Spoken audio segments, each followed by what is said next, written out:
Hey there, it's Rudy Samsel, co-founder of GuysWithRides.com.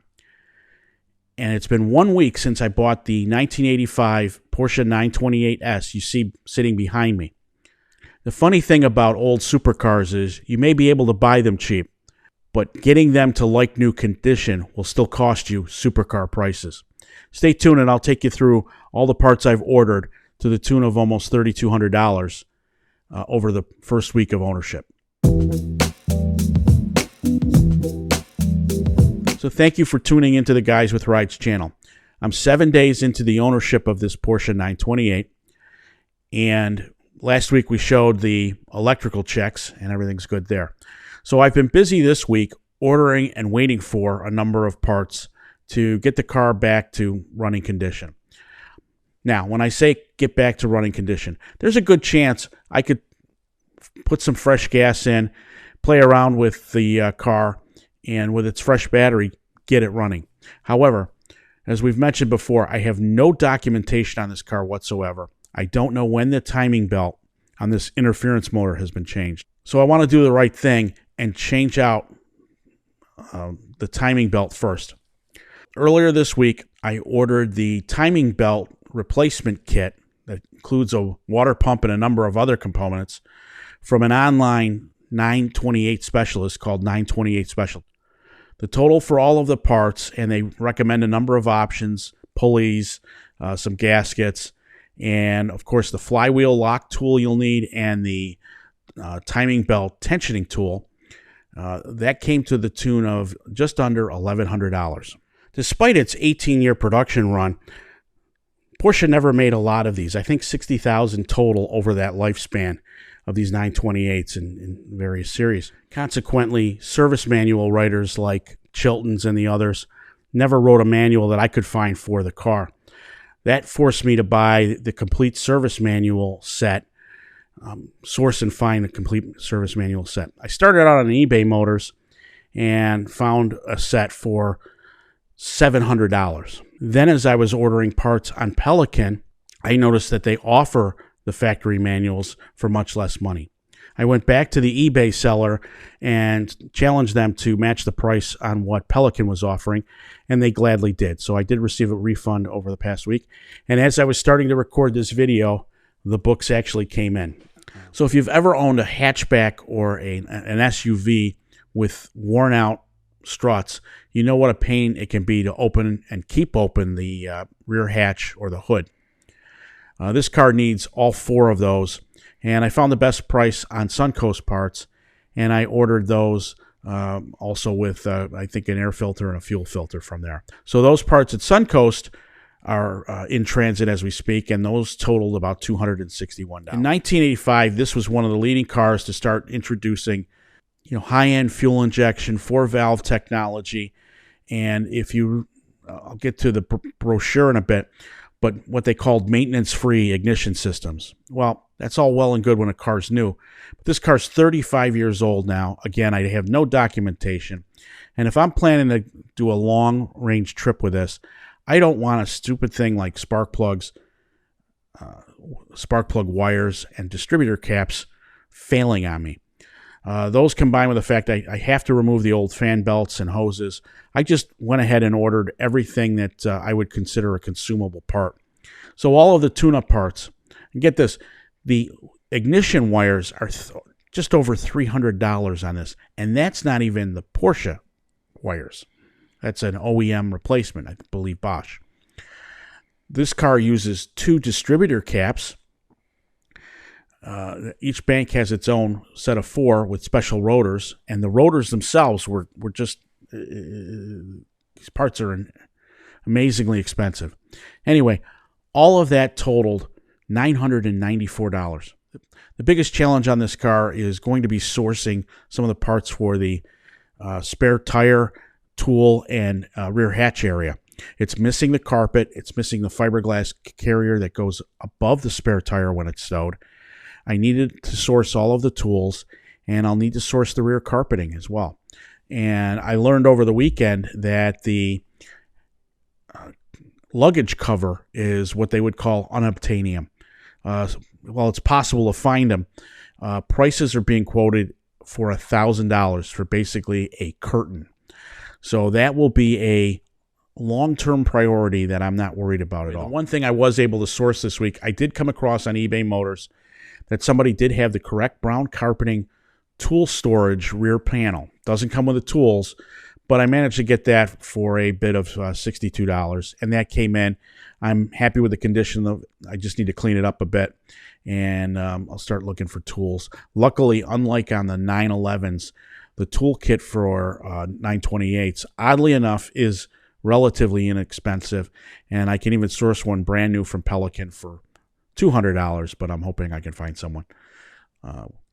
So unfortunately, with no documentation and no window sticker, I went ahead on eBay and sourced a 1985 U.S.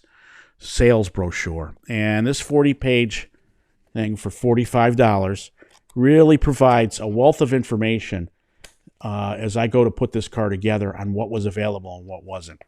So 928s being supercars and in the U.S., they were already heavily optioned. They came automatically with climate control, cruise control, full leather interior at this point.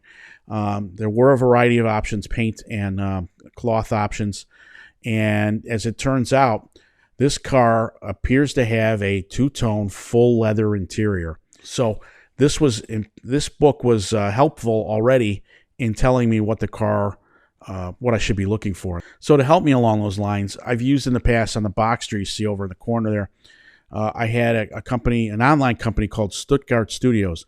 They provide reproduction Monroney stickers. Those are the new car labels you see.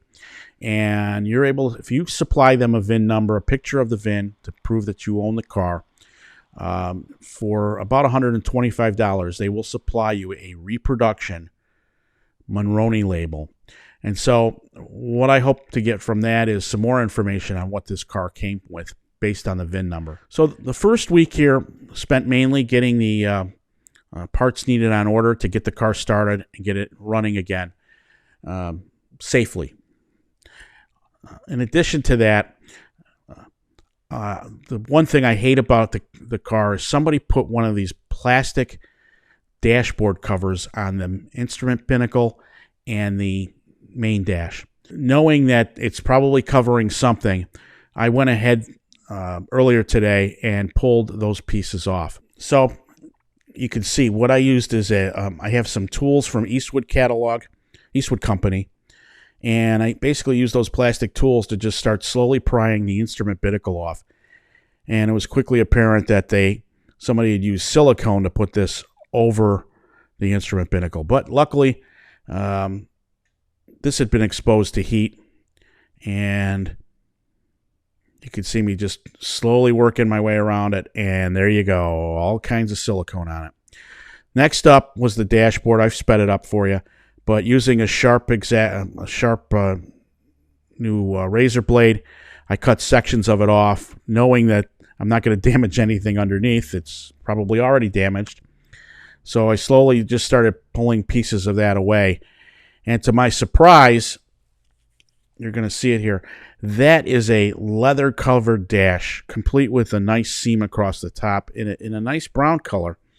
So while the instrument binnacle itself is vinyl, and I'll have to get replacement for that, it's pretty cool to know that this interior has a very, very neat-looking dark brown with a light, not a light tan, but a tan interior that really is striking when you sit in it. And I'm looking forward to getting this cleaned up and making it look like new, because it's just a classic color combination.